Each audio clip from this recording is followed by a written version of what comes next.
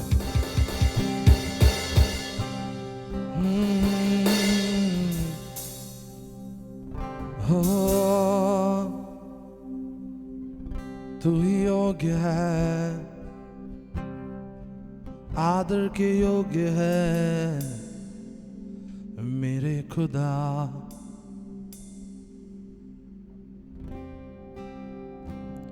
Oh, Jesus,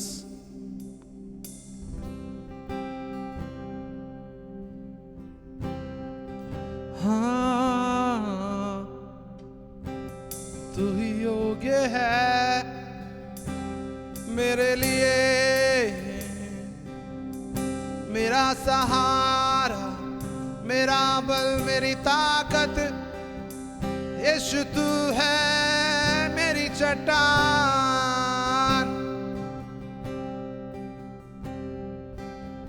खाओ मिलके परमेश्वर को महिमा दे।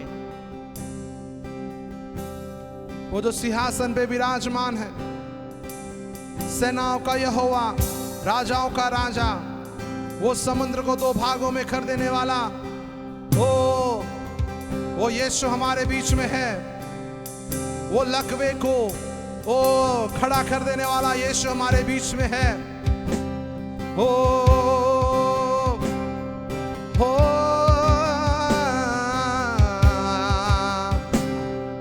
तेरे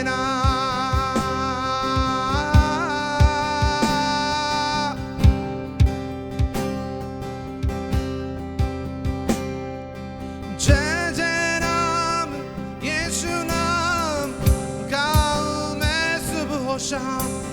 जय जय नाम यीशु नाम गाऊं मैं सुबह शाम।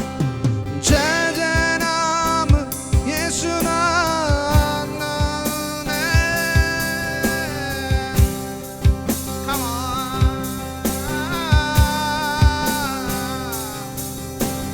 जय जय नाम यीशु नाम गाऊं मैं सुबह शाम। जय जय नाम यीशु नाम गाऊं मैं सुबह शाम। जय जय नाम यीशु नाम गाऊं मैं सुबह शाम। जय जय नाम यीशु नाम गाऊं मैं सुबह शाम।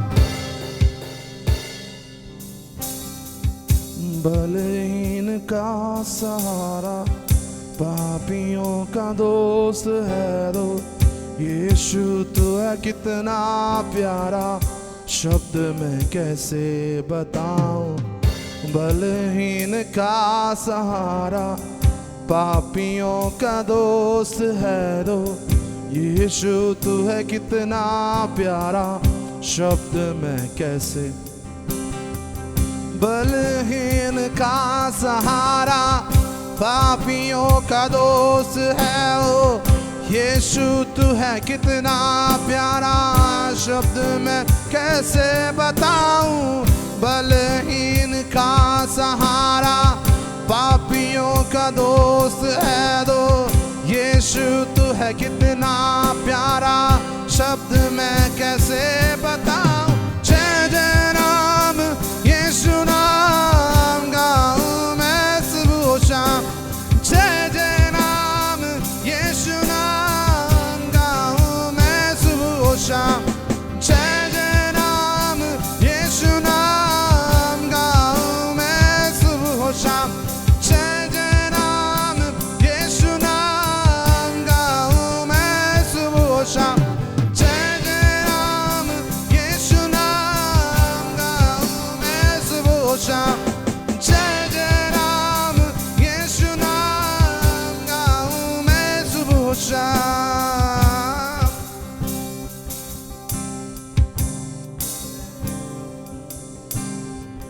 तुझ में बना रहूं तो अमृत फल लाऊं मैं, गाऊं तेरी जय सदा दो, तुझ सा बन जाऊं।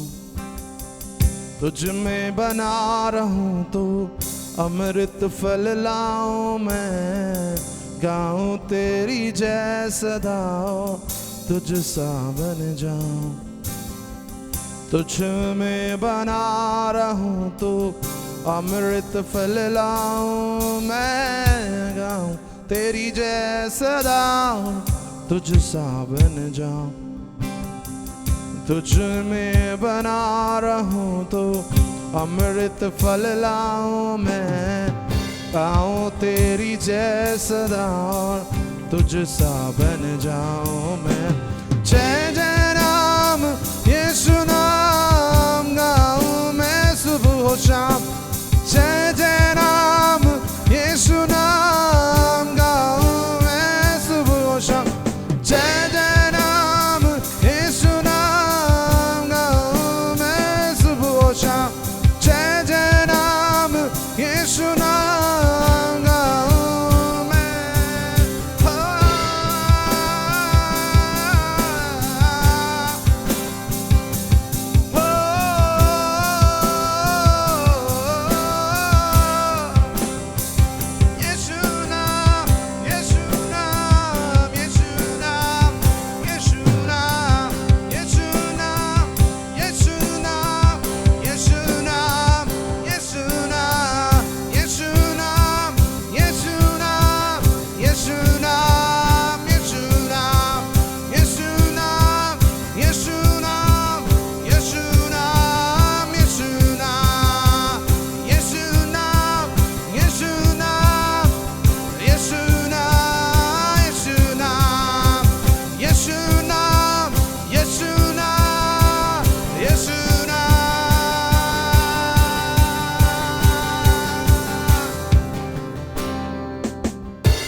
तू ही है जो मुझको बुलाता, देता है जीवन जल, तेरी शक्ति पाऊं सदा और योजना है सफल हो जाए। तू ही है जो मुझको बुलाता, देता है जीवन जल, तेरी शक्ति पाऊं सदा और योजना है सफल हो जाए। जय जय नाम यीशु नाम गाऊं मैं सुबह शाम, जय जय नाम यीशु नाम गाऊं मैं सुबह शाम, जय जय नाम यीशु नाम गाऊं मैं सुबह शाम, जय जय नाम यीशु नाम, ओ यीशु नाम। मेरे प्रियो, उस नाम में वो ताकत है जो अंधे को आंखें देती है। वो नाम में वो ताकत है जो निर्बल को बल देती है। वो नाम में वो ताकत है जो जन्म से लंगड़े व्यक्ति को खड़ा कर देता है। वो नाम में वो ताकत है जो अंधकार को रोशनी में बदल देती है। जब ये शाम के समय आप अपने परिवार के साथ में उस यीशु नाम को पुकारेंगे, आपके घर में वो अद्भुत कामों को करने वाला खुदा है। इस पिता, आइए क्यों ना विश्वास के साथ में बोले एक बारी और, जय जय नाम यीशु नाम गाऊं मैं सुबह शाम। अपने हाथों को उठा के बोले, जय जय नाम यीशु नाम गाऊं मैं सुबह शाम, जय जय नाम यीशु नाम गाऊं मैं सुबह शाम, जय जय नाम यीशु नाम गाऊं मैं सुबह शाम। पिता, हम धन्यवाद करते हैं सुंदर आराधना के लिए, आपके उपकारों के लिए, आपकी उपस्थिति के लिए। आपने हमसे बातचीत किया, अपने वायदे को पूरा करा, उसके लिए धन्यवाद। आगे आने वाले वचन की सेवकाई में अपने दास को प्रभु बहुत आयत से इस्तेमाल करें। धन्यवाद करते हैं, पिता यीशु के नाम से मांगते हैं, आमीन।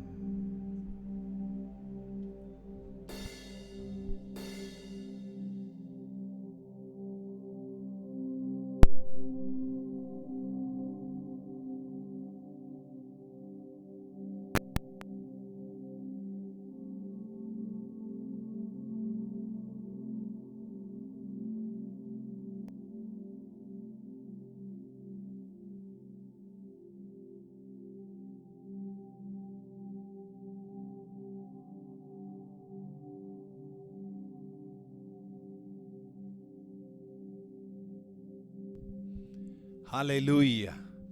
प्रभु यीशु मसीह को धन्यवाद करता हूँ ये सुंदर समय के लिए। मुझे मालूम है बहुत अच्छा सुंदर एक आराधना के समय को आपने एंजॉय किया है और आप इस समय लाइव में हमारे साथ जुड़े हैं। मेरा आपसे उत्साह है कि पूरा वचन सुने, क्योंकि परमेश्वर आपसे बात करेंगे। आज के मनन के लिए इफिसियों के किताब फर्स्ट अध्याय उसके 11वीं 12वीं आयत को आपके सामने पढ़ते हुए मैं शुरू करना चाहूंगा। इफिसियों का किताब फर्स्ट अध्याय उसका 11 और 12वीं आयत, उसी में जिसमें हम भी उसी की मनसा से जो अपनी इच्छा के मत के अनुसार सब कुछ करता है पहले से ठहराया जाकर मीरास बने, कि हम जिन्होंने पहले से मसीह पर आशा रखी थी उसी की महिमा की स्तुति के कारण हो। Praise Lord. इस वचन को, क्योंकि सेंटेंस बहुत लंबा है इस अध्याय में, मैं एक साथ पदों को जोड़ जोड़ कर पढ़ने का कोशिश किया है ताकि आपको और समझ आए। इस आयतों को, इन आयतों को जब आप पढ़ते हैं, परमेश्वर की योजना हमारे लिए जो है उसके बारे में थोड़ा सा हमें झलक मिलता है। परमेश्वर की योजना, इस शब्द को जब सुनते हैं हमारे हृदय में काफी बार अलग अलग ख्याल आते हैं। एक लड़का या लड़की जब अपने जवानी के समय में होते हैं, उनके दिमाग में बहुत से ख्वाब होता है। मुझे बड़ा होकर ऐसा नौकरी करना है, कोई कहते हैं मुझे पुलिस बनना है, आर्मी में जाना है, पायलट बनना है, पॉलिटिशियन बनना है, ख्वाब रहता है। और कोई कहते हैं मुझे बहुत सा पैसा बनाना है, और किसी के दिमाग में आता है मुझे एक खूबसूरत लड़की को शादी करना है, लड़के से शादी होना है, या मुझे विदेश जाना है। अपने अपने जीवन के लिए लोगों के अंदर अलग अलग प्रकार का सोच, विचार, प्लान रहता है। लेकिन परमेश्वर का वचन यहां पर आपके लिए और मेरे लिए अपनी योजना उन सब से बढ़कर कितना महान है ये कहना चाहते हैं। ये सुनिएगा ध्यान से, क्योंकि ये बात अगर समझ आए तो हम परमेश्वर के योजना में चलेंगे, परमेश्वर की योजना के खिलाफ नहीं चलेंगे। इस बात को पहले ही समझाना चाहता हूं, इसलिए प्रेरितों के किताब के एक आयत को मैं पढ़ना चाहूंगा। उसमें ज्यादा समय नहीं लूंगा, लेकिन फिर भी एक आयत को पढ़ देता हूं जो बहुत महत्वपूर्ण रहेगा। प्रेरितों के किताब 26वीं अध्याय उसका 14वीं आयत, Acts of the Apostles chapter 26 verse 14। उसमें इस प्रकार परमेश्वर शाऊल से कहते हैं, हे शाऊल तू मुझे क्यों सताता है? पहने पर लात मारना तेरे लिए कठिन है। परमेश्वर शाऊल, जो पौलुस के नाम से बाद में जाना जाएगा, जब उसका रूपांतरण नहीं हुआ था तब परमेश्वर उससे बात करके पूछ रहे हैं, यीशु मुझे तू क्यों सताता है? तू अगर पहने पर लात मारोगे तो फायदा नहीं। यानी जब एक व्यक्ति बैल को चलाते हैं, उसके हाथ में काफी बार एक डंडा रहता है, पुराने समय में था, ताकि इस बैल को सही दिशा में ले जाएं। उस हिसाब से उसको मारता है, उसको पोक करता है। उस हिसाब से वो बैल जो है जल्दी चलता है, दिशा बदलता है। लेकिन काफी बार ये बैल इससे तंग आके, जिससे वो उसको पोकिंग कर रहे हैं या उसको मार रहा है, उसी को लात मारने का कोशिश करता है बैल। लेकिन लात मारने पर, एक दो बार करने पर बैल को पता चलता है मैं पैर से ऐसे मारूंगा पीछे को तो मेरे ही पैर में और नुकसान और दर्द होगा। परमेश्वर उसी उदाहरण को लेकर पौलुस को कह रहे हैं, पौलुस तू मुझे सता रहा है, तू मेरे कलीसिया को सता रहा है, लेकिन तुझे समझना है बैल चाहे अपने पूरे ताकत में भी इस पैने के खिलाफ अपना पैर से मारे, लेकिन मुश्किल उसी को आएगा। परमेश्वर कहना चाह रहे हैं, पौलुस तू मेरे मर्जी से दूर कितने भी जाने का कोशिश करें, मेरे लोगों को कितने भी सताने का कोशिश करें, नुकसान और किसी को नहीं होगा, लेकिन तुझे ही होगा, तुझे ही मुश्किल पड़ेगा। परमेश्वर कह रहे हैं मेरी योजना, हे पौलुस, तेरे लिए इतना अद्भुत है, महान है, अच्छा है, उसमें ढले जाना तेरे लिए सही है। उसके खिलाफ लड़ना तेरे लिए नुकसानदायक हो सकता है। आपको मैं कहना चाहता हूं, परमेश्वर की योजना को जानकर उसी में चलना आपके लिए आशीष का कारण बनेगा। उससे हटकर चलोगे, उसके खिलाफ चलोगे, उसके विरोध में आप लड़ोगे तो आप ही को नुकसान सहना पड़ेगा। काफी बार बहुत साल बीत जाता है, तब अकल आता है परमेश्वर की योजना में मुझे अभी तो कम से कम चलना है। हालेलुया। इधर परमेश्वर के वचन में जो मैंने शुरू में पढ़ा था आपके लिए, इफिसियों की किताब 1 अध्याय के 11वीं आयत, उधर परमेश्वर के इस योजना के बारे में कुछ बातें कह रहे हैं। ये योजना उसी के मनसा के अनुसार है। परमेश्वर का मन के अनुसार परमेश्वर हमें बनाना चाहते हैं। हम उस बर्तन के समान है जो मिट्टी से बना है। जो कुम्हार है वो उसको अपने मन के अनुसार बर्तन जब तक नहीं बनता उसको तोड़कर फिर से बनाता है। कहना है, प्रभु आपके मन के अनुसार मुझे बनाए, आपके मन के अनुसार उसी दिशा में मैं चलूं।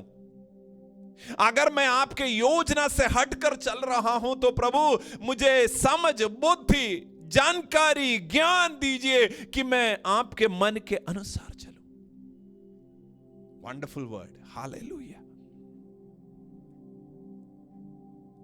फिर लिखा है, जो अपने इच्छा के मत के अनुसार सब कुछ करता है। हम भी काफी बार बोलते हैं, सोचते हैं, मैं अपने हिसाब से सब करता हूं, मेरे दिमाग में जब कोई बात आता है उसी को मैं करता हूं। अपने ऊपर हम ज्यादा भरोसा करते हैं। दुनिया के लोग करते होंगे, लेकिन आपके बारे में क्या ये सही है? क्या ऐसा ही है?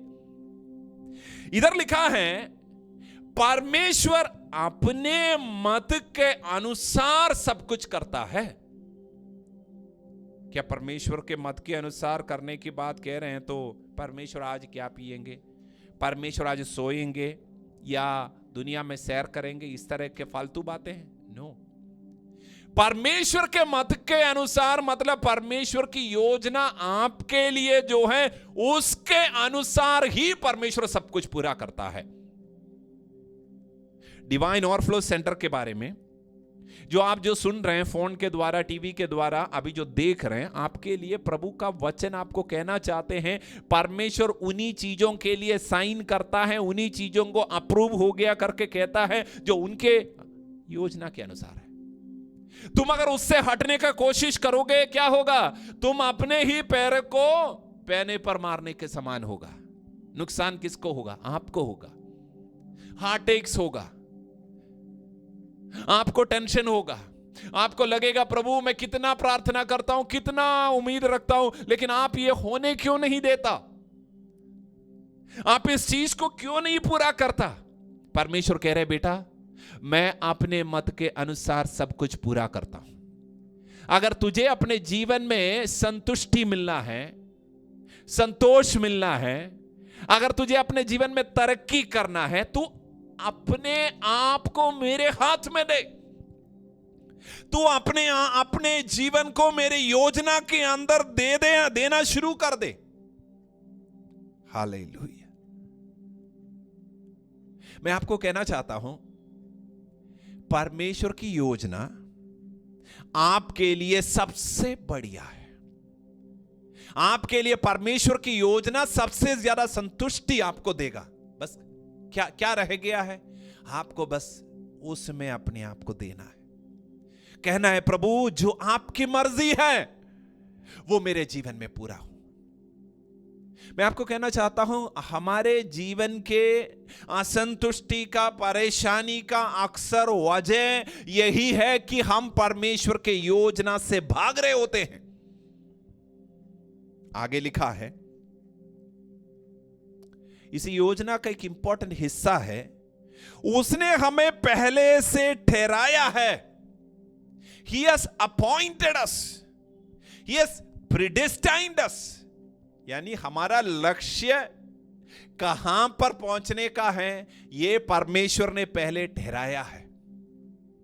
अगर मैं आपसे आज प्रचार कर रहा हूं प्रभु के वचन से, इसलिए नहीं है क्योंकि यह प्रचार करना दुनिया का सबसे बढ़िया नौकरी के रूप में लोग मानते हैं, इसीलिए नहीं था। मैं इसलिए ये करता हूं क्योंकि परमेश्वर ने मुझे पहले से ठहराया। इसलिए कर रहा हूं क्योंकि परमेश्वर ने मुझे इस कार्य के लिए बुलाहट दिया। इसलिए मैं कहने पर आपके हृदय में परमेश्वर बात कर रहे, क्योंकि इस कार्य को करते हुए परमेश्वर मुझसे प्रीति रखता है कि मेरा बेटा मेरी योजना के अनुसार मेरे कार्य को कर रहा है, इसलिए अपने हाथ को मुझ पर रखा हुआ है। इसलिए यह कार्य करने पर मैं तरक्की करूंगा। मैं आपसे सवाल करना चाहता हूं, क्या आप परमेश्वर के ठहराए हुए चीजों को ही कर रहे हो? अगर करोगे तो उसमें परमेश्वर आपको तरक्की देगा, आपके लिए मार्ग खोलेगा, आपके सामने से अड़चन बाधाओं को प्रभु दूर करेगा। इस्राएलियों को देखिए, इजिप्ट से उनको निकाल के लाया, लाल समुद्र के सामने आ गए। परमेश्वर की योजना उनके लिए यह था कि वे कनान पहुंचे, इसलिए परमेश्वर ने कभी भी ना किया ऐसा काम किया, लाल समुद्र को 2 भाग में बांट दिया।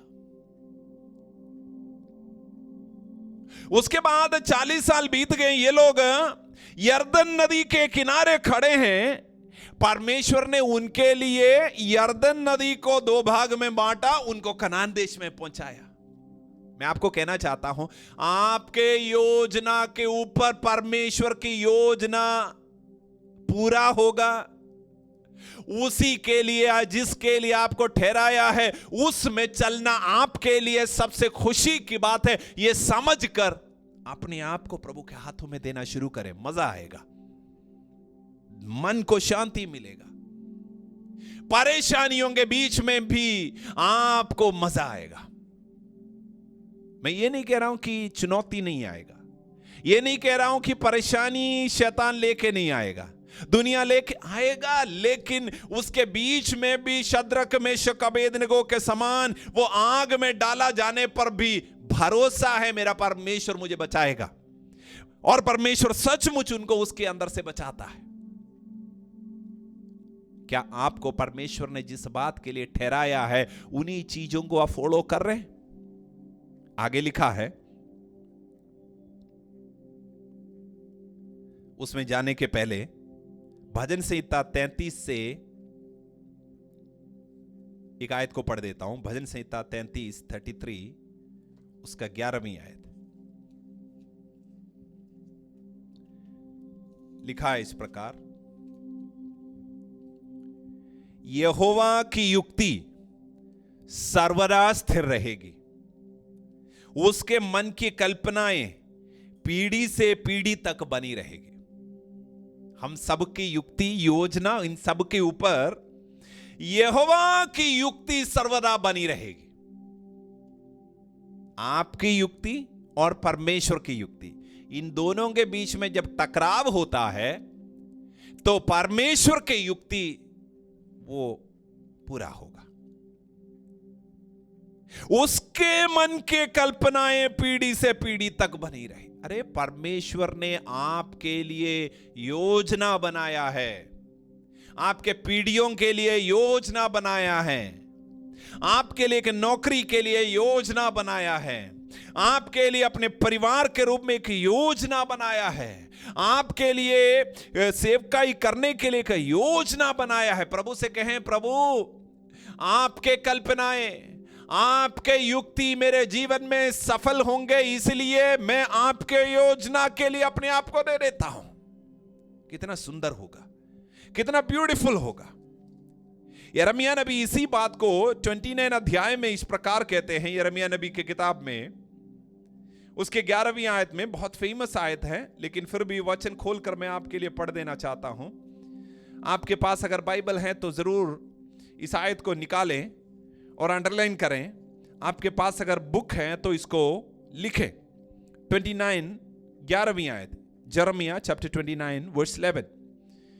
क्योंकि यहोवा की यह वाणी है कि जो कल्पनाएं मैं तुम्हारे विषय करता हूं उन्हें मैं जानता हूं, वे हानि की नहीं वरन कुशल ही की है, और अंत में तुम्हारी आशा पूरी करूंगा। देखिए, इसका दो पहलू है। परमेश्वर कह रहे हैं मैं तुम्हारे लिए कुछ कल्पनाएं करता हूं। I have certain imaginations for you, I have certain plans for you. हम सोच रहे थे हम अपने जीवन के लिए प्लान करते हैं, लेकिन परमेश्वर कह रहे हैं मैं तुम्हारे जीवन के लिए कल्पनाएं, योजनाएं, प्लान बनाने वाला परमेश्वर हूं। कारण क्या है? तुम चाहे कितने भी अपना दम लगाएं, लेकिन तुम्हारे प्लान हमेशा परमेश्वर के प्लान से कहीं नीचे ही आके रुक जाएगा। परमेश्वर जो आपको जानता है, आपके दिन के आखिरी दिन को आज ही देखता है, आपके ताकत को, आपके कमियों को, आपके कमजोरियों को जानता है, आपके अंदर छुपे हुए टैलेंट को देखा है, आपसे जो ताकत निकल सकता है वो देखा है। वो परमेश्वर कहते हैं मेरी कल्पनाएं तेरे लिए, तेरे विषय में मैं जो करता हूं वो मैं जानता हूं। परमेश्वर नजरअंदाज करके यूं ही चलो इसके लिए भी कुछ, नो, परमेश्वर बारीकी से, क्लोजली, परमेश्वर आपके जीवन के लिए प्लान बनाने वाला परमेश्वर है। फिर लिखा है इसमें वो हानि का नहीं वरन कुशल का है। ये क्यों कह रहे हैं प्रभु? क्योंकि जब परमेश्वर के योजना में जब तुम अपने आप को दोगे, वर्तमान समय में उनमें से कुछ बातों को, पहलुओं को देख के आपको लगेगा इसमें हानि के अलावा और कुछ नहीं है। परमेश्वर कह रहे हैं आपको और मुझे, मैं तुम्हारे लिए योजना जो बनाता हूं, कभी कभी तुम्हारे जीवन के वर्तमान समय में तुम्हें लगेगा कि इसमें हानि ही मुझे मिल रहा है, लेकिन परमेश्वर कह रहे हैं कि तुम्हें भरोसा करना है, क्योंकि मैंने प्लान बनाया वो हानि की नहीं, उसका एंड हानि में नहीं पहुंचेगा, उसका भविष्य हानि में नहीं खत्म होगा, वरन कुशल की है। और लास्ट में लिखा है अंत में तेरी इच्छा पूरी होगी या पूरी करूंगा। आपको अभी पिक्चर साफ नहीं है। जब आपको परमेश्वर के योजना का ढांचा समझ में नहीं आ रहा, ब्लूप्रिंट समझ में नहीं आ रहा, उसको कहिए प्रभु आपका वचन कहता है आप मेरे लिए कल्पनाएं करता है जो मेरे कुशल की है, जो मुझे अभी पूरा समझ में नहीं आ रहा, लेकिन कोई बात नहीं, क्योंकि आपका वचन कहता है आपकी योजना मेरे लिए कुशल का है, और अंत में मैं भी खड़े होकर ताली बजाऊंगा। ओ वाह, सुंदर वंडरफुल प्लान पे प्रभु ने मेरे लिए बनाया है। इसलिए आज के वर्तमान के सवालों के सामने मैं चिंता नहीं करूंगा। आज के लोगों के ठट्टे के सामने मैं दिमाग में मैं निराशा को नहीं लूंगा, क्योंकि मैं जानता हूं प्रभु की योजना सुंदर है, ब्यूटीफुल है, बेहतर है। Glory to God, thank you Jesus. एक और आयत को पढ़कर इफिसियों में वापस आऊंगा। रोमियो की किताब में 8वीं अध्याय, इतना परिचित वचन है लेकिन फिर भी एक और बार पढ़ देता हूं। आप भी अपने बाइबल को वहीं पे लाइएगा, उसी पेज में 8वीं अध्याय रोमियो का किताब, book of Romans chapter 8 verse 28। कितना साधारण, सुंदर, ऑर्डिनरी, सुनने वाला एक आयत है, लेकिन सुनिएगा। हम जानते हैं, क्या आप जानते हैं कि जो लोग परमेश्वर से प्रेम रखते हैं उनके लिए सब बातें मिलकर भलाई ही को उत्पन्न करती है, अर्थात उन्हीं के लिए जो उसके इच्छा के अनुसार बुलाए। शैतान चाहे इधर से लड़े तेरे से, लोग चाहे इधर से तुझे धोखा दे, चाहे दुनिया आपको चुनौती दे, लेकिन इन 1 2 3 4 सारे चीजों को परमेश्वर लेकर उसको ऐसे इस्तेमाल करेगा, इसके अंदर से भलाई को प्रभु लेके आएगा। कब? ये परमेश्वर की योजना में तुम चलते हो। जो परमेश्वर से प्रेम रखते हैं, जो प्रभु को कहते हैं प्रभु मेरी इच्छा नहीं आपकी इच्छा मेरे जीवन में पूरा हो, यीशु को देखिएगा, उस कलवरी क्रूस के मृत्यु के कठिनाई के सामने कहा हो सके तो ये कटोरा मुझसे दूर किया जाए, लेकिन कहते हैं फिर लेकिन प्रभु मेरी इच्छा नहीं आपकी इच्छा। उसका फलस्वरूप क्या होता है? यीशु को कष्ट सहना पड़ा, कलवरी क्रूस पर चढ़ना पड़ा, ओ कब्र में उनको रखा गया, 3 दिन कब्र में था, लेकिन तीसरा दिन जी उठा। अकेला जी उठना ही नहीं, पूरे मानव जाति के लिए उद्धार को उन्होंने तैयार कर दिया। उनके अपने जीवन को आपके लिए और मुझे, मेरे लिए प्रभु यीशु ने दे दिया। आज जब हानि दिखाई दे रहा है तो और थोड़ा कहना प्रभु आपकी इच्छा में मुझे ले चले, आपकी योजना मेरे जीवन में सफल हो जाए, उसमें आज मुझे हानि भी देखना पड़े कोई प्रॉब्लम नहीं, क्योंकि मुझे मालूम है अंत में कुशल की बातें आने वाला है। आप मेरे लिए संतुष्टि की बातें, लोग भी बाद में वाह वाह करने वाले, ओ शाबाश बोलने वाले बातें प्रभु जी आप मेरे जीवन के लिए अंत में लेके आएंगे। इफिसियों के उसी आयत में मैं लौट के आता हूं और इस वचन को समाप्त करने का समय हो चुका है। लिखा है 12वीं आयत में कि हम जिन्होंने पहले से मसीह पर आशा रखी थी उसकी महिमा की स्तुति के कारण हो। कह रहे हैं जो परमेश्वर के ऊपर भरोसा रखे हैं, आशा रखे हैं, उसके योजना के लिए अपने जीवन को दे दिए हैं, उनके द्वारा उनके महिमा के स्तुति आएगा। मैं आपको कहना चाहता हूं, यीशु के हाथों में तुमने अपने जीवन को दे दिया, नुकसान में नहीं पहुंचेगा। यीशु पे विश्वास करने के बाद यीशु के योजना पर भरोसा करोगे, तुम्हें नुकसान झेलने की जरूरत नहीं पड़ेगा। तेरे पीढ़ियां, तेरे बच्चे तुझे देखकर कहेंगे आशीषित, ब्लेस्ड व्यक्ति। क्योंकि कारण क्या है?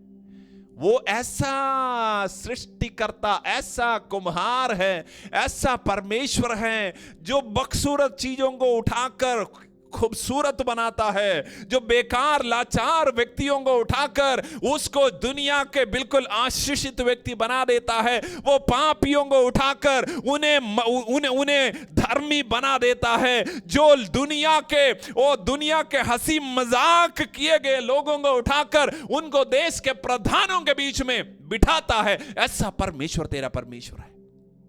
कहिए आज प्रभु आपकी योजना, उसके लिए मैं अपने आप को दे देता हूं, वह मेरे जीवन में पूर्ण होने पाए। हालेलुया।